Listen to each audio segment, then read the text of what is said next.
Right, so I've been doing a lot of soul searching, trying to find out what is it that exactly that I would like to take up as a vocation or a profession or whatever, and basically would like to add value to the community, to the society, and be rewarded for the same with whatever, with a salary or with the value exchange.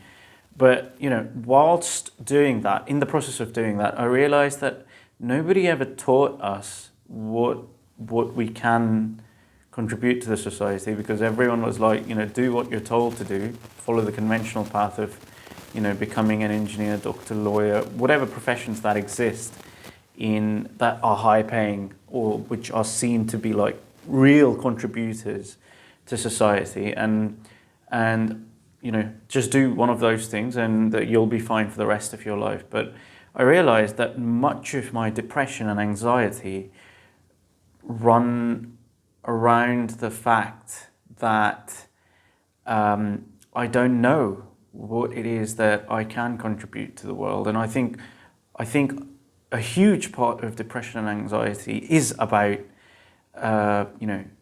belonging and competence. Like there are these three things: autonomy, belonging, and competence in self-determination theory. Like a healthy dosage of the feeling that you're autonomous, you belong in the group, and that you're competent at doing something, and hence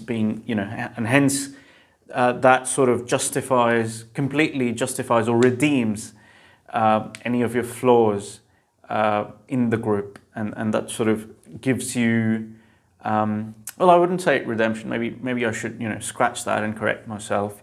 Is that if you have the trio of autonomy, belonging, and competence, then you can basically lead a very healthy life.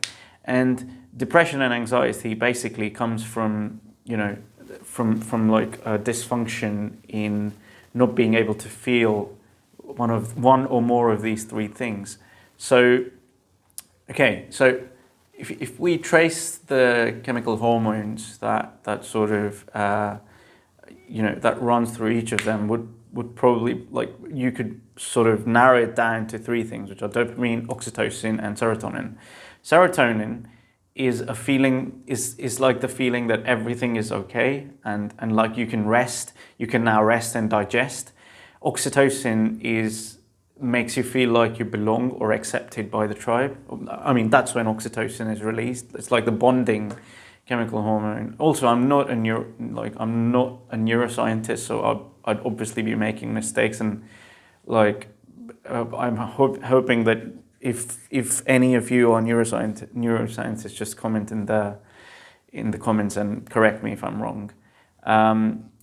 And dopamine is the chemical hormone, or the neurotransmitter, which basically sort of there's something called temporal error feedback, where if you're doing something and then you change your ways in a certain other direction, then dopamine either spikes or goes down, and sort of basically anticipates the reward on that particular pathway for you. So what I think is, in order to feel autonomous, and to feel like you belong, and to feel like you're competent, dopamine, serotonin, and oxytocin must be balanced in a direction, must be coming from a direction or of certain actions that suit you as a person, which made me realize that we were never given the opportunity to actually explore what we're individually good at whilst we were in school. I mean, school is supposed to be your first introduction to order and to other human beings that are learning, that are in the same sort of they're in the same sort of headspace as you, and ideally the order by the school teachers should basically give you a platform in order to bond with other members of the clan, and seeing how you can, in an environment in which you're only conditionally loved, where discipline is of the supreme importance, that only in that situation are you supposed to be able to learn how you're conditionally loved by society. So to feel that you're competent, right? But unfortunately, I don't think schools and education systems in general do that. I mean, that would be the ideal sort of scenario in which you're able to do that. But considering that today's education systems, like, they're basically modified versions of how you would teach a factory worker, how you would train a factory worker to take instructions in a group of 40 or 50 people, with one person giving you instruction and having the absolute power over whether or not you're loved, whether or not you're accepted. In school terms, it translates to love and acceptance, right? And so what I'm realizing is that we don't have such a platform in which kids can learn for themselves who they are, what they want, how they want to belong in the world, and to be able to find the kind of tribe that lets them be autonomous whilst also accepting them for who they are, and with whom they can exchange, with whom they can trade, they can learn to trade with, so that they may be able to do the thing that they really love, that sort of becomes their craft, and they become its craftsperson. But none of that is happening today, is it? I mean, today the focus is on the institutions which grant degrees. So today the focus is on the very institution in which you're supposed to be able to find your tribe and learn how to contribute value to the world in a way that really energizes you and encourages you to do even more of that stuff. So now those institutions themselves, like just getting into those institutions, could be elite universities, could be elite corporations, elite schools as well, like elite school, like primary schools, secondary, higher secondary, high schools, whatever. Like all of them have become these institutions which value the reputation of the institution over the true value that the institution provides. And I feel like that's why our society is so messed up right now. I mean, health, mental health cases are rising. When I say cases, I mean, I'm just referring to problems with mental health. I mean, people are facing more and more mental health issues. People don't know how to not play power games. People don't know how to steer clear of contempt. People are, I mean, these things existed in the past as well, but mental health was just not recognized as a real thing in the past. So I guess this has existed since time immemorial, but I think it's time we talk about it. I think there needs to be a massive overhaul of the education system. At the end of the day, it's a system, right? And, famous words from Stafford Beer, the purpose of a system is what it does. And the only thing the education systems today do is brand a person, like they stamp the person with, oh, okay, this person is a product of this particular school or this particular university or this particular elite college, whatever it might be. And that's it. Like, branding is their purpose. And that's what they do. They brand people. And sure, there might be objective differences in the quality of teaching across the spectrum of such, of the degrees to which the school is elite or not. But at the end of the day, that's exactly what's happening. It's just a ranking process. It's not really, it's not really about creating a system where people can thrive, because it's all about grading people and, cross-measuring them and seeing who performs better.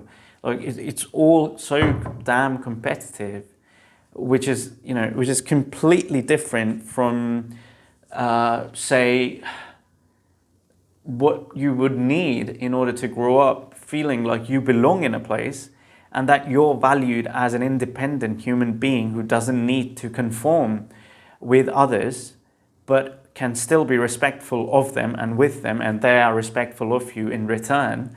it's a mutual sort of thing that goes on, like you're mutually sort of respectful of each other.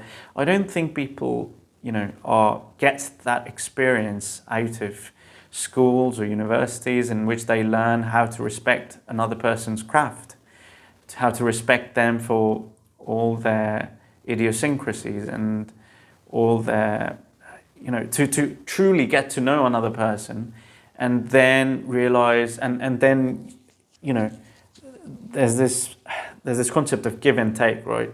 So I think every human being desires to give, but I think they just don't know what it is that they want to give, because they were never taught to search for it. And you hear all of these people going for these meditation sessions, retreats where they sort of figure out, okay, who am I and what is my purpose? And I think that's actually the very thing that was supposed to be taught in schools. The objective stuff, like, the objective things like general knowledge or grammar or English and all of that should have been foundations upon which, should have been tools to teach the kids so that they could ask those questions, but they did not. I mean, a fraction of the people I know that went to elite universities are actually questioning their own sort of conditioning that they received in these schools and universities, and they're really far and few between. They're not, and the ones who do sort of try to express themselves, like I am doing right now, and try to raise issues, they usually get tagged as the problem creator, or the non-conformist who's committing some kind of a cardinal sin by questioning an institution. And one more thing that I'd like to close off with is that institutions often give certain practices infinite latitude to create and cause destruction without, and goes unchecked, because anything good that the people in the institute do, that reputation is absorbed by the institution, like the famous case with Bob Oppenheimer. I mean, everyone hears of UC Berkeley, but not a lot of people attribute the success, like in to a great extent. UC Berkeley, for example, the theoretical physics department at UC Berkeley was established or was made into like the best theoretical physics department of its time because of Robert Oppenheimer. And I think in his deposition with the Atomic Energy Board Council, there was a scene in the movie, in Christopher Nolan's movie Oppenheimer, in which Roger Robb, the investigator, or I don't know what his role was actually, it was just really hostile, and he sort of inquires and and asks Bob Oppenheimer, why did you go to Europe to study the new physics when the best theoretical physics department in the world was right here at Berkeley? And Oppenheimer's response is, sure, it became the world's best theoretical physics department once I built it. And so it's like a classic case of the institution absorbs the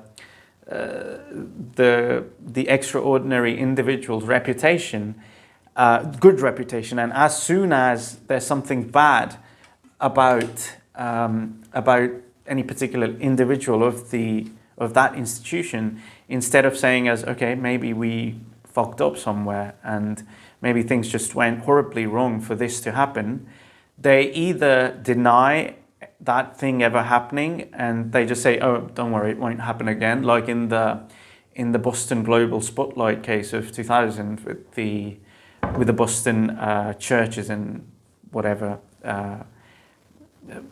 what are they called? I'm forgetting the name. Yeah, but the movie that Spotlight is based on, the incident that the movie Spotlight is based on. So either they deny it, like in the Spotlight case, or they just distance themselves from the individual, saying, yeah, we don't know who this guy is, right? And we strictly condemn his actions and whatnot. Yeah. So this is part 2 of me sort of just talking to the camera instead of like having a concrete laid plan as to what I'd like to say. And obviously I'd be, I'd be all over the place, but I think that will improve with time. Yeah.